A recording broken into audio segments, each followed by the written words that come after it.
皆さん、こんにちは。チョコジャパのお時間です。今日もラジオを聞いてくださりありがとうございます。今回は私の最近のことについてお話ししてみようと思います。最近の自分の生活とか仕事のことについて話すことを近況報告と言います。ビジネスの場面でも日常生活でもよく使う言葉です。なんで今回近況報告をテーマにしようと思ったかというと、日記レッスンが始まったからです。日記レッスンが始まってもう2週間が経ちました。日記レッスンで一緒に勉強している皆さんが、日記の文章だけじゃなくて、時々写真も一緒に送ってくださるんです。日常生活をもっと具体的にシェアしてくださっている感じで、すっごく嬉しい気持ちになっています。やっぱり日本にいると見られない日常的な風景が見られるのっていいですね。有名な観光地の写真は SNS とかで見られるけど、日常的な風景って実際にそこである程度暮らしてみないと見えないものだと思うので、特別な体験をさせていただいてますね。いつも日記を送ってくださる皆さん、ありがとうございます。あとは皆さんの日常についての文章を読むのがすごく楽しかったので、私も話したいと思ってテーマに選びました。で、早速近況報告ですが、私はこの前桜を見に行きました。河津桜っていう名前の桜です。桜が咲く時期は年によって、あとは地域によって毎年変わるんですけど、関東の桜はだいたい3月の下旬から4月の上旬にかけて咲きます。河津桜は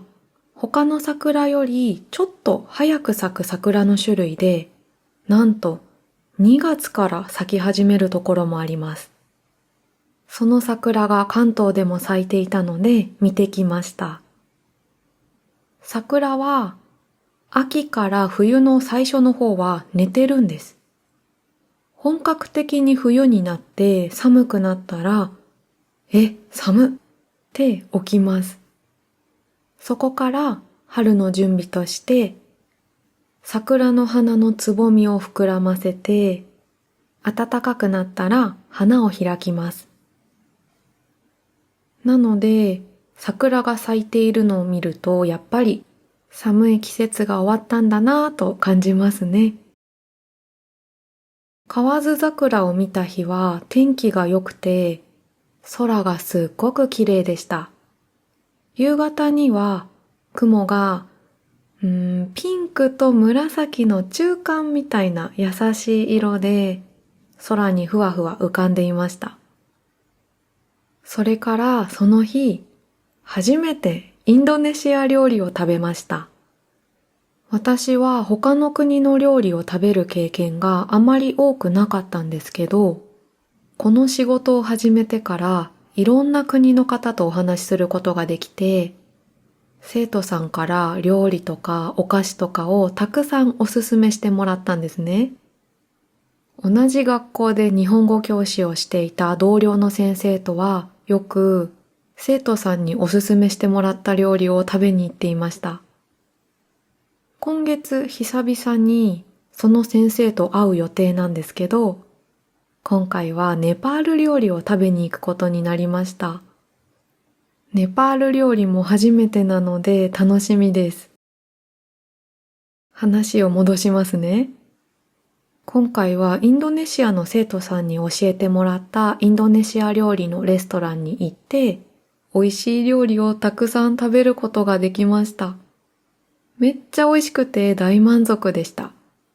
また食べたいです。こんな感じで先週末はすごく充実した時間を過ごすことができました。今回は私の最近のこと、近況報告をテーマにしたチョコジャパでした。いつも家で仕事をしているので、他の人よりも外に出ることが少ないんですけど、やっぱりお出かけっていいなぁと思った一日でした。それから日記レッスンを始めて皆さんの日常を見せていただいている中で、私も日常をもっとお届けしたいなぁと思って、インスタグラムを始めることにしました。かなりのんびりアップしていく予定ですが、ぜひフォローしてください。それでは、また次のチョコジャパでお会いしましょう。またねー。